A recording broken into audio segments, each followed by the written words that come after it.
Bonjour et bienvenue sur cette place d'Autriche. Nous sommes dans la ville de Linz et nous sommes sur ce qu'on appelle la Hauptplatz.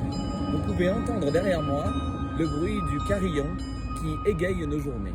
Et pourtant, ce carillon n'a pas toujours égayé les journées des Autrichiens qui furent présents sur cette place. En effet, cette place a successivement changé de nom et les différents noms montrent un petit peu les changements de mentalité. Je prends mon anti-sèche.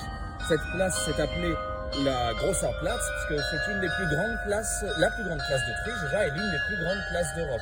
Si vous regardez de ce côté-là, vous pouvez voir une grande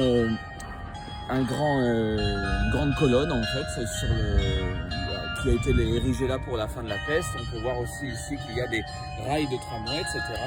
Et voilà, donc elle est très grande. Et ensuite, elle s'est appelée en 1873 la Franz Josef Platz, donc le nom de l'empereur d'Autriche.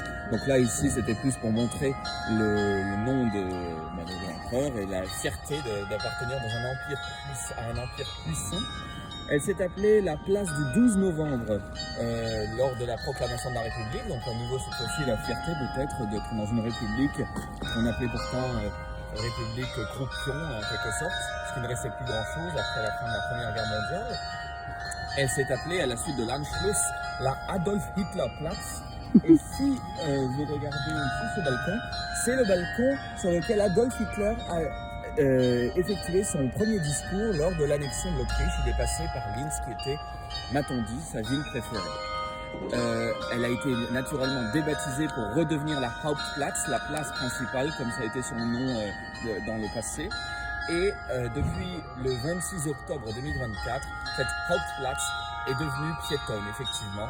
Vous le savez bien, l'écologie joue un rôle important maintenant. Et si important que, comme vous pouvez le voir derrière moi, les habitants de cette ville ont érigé un charmant labyrinthe dans lequel je vais vous inviter à présent.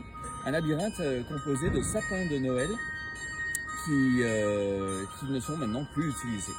Suivez-moi, le labyrinthe est vraiment de taille. Nous verrons si nous trouverons rapidement la sortie. En attendant, je vous dis à plus tard.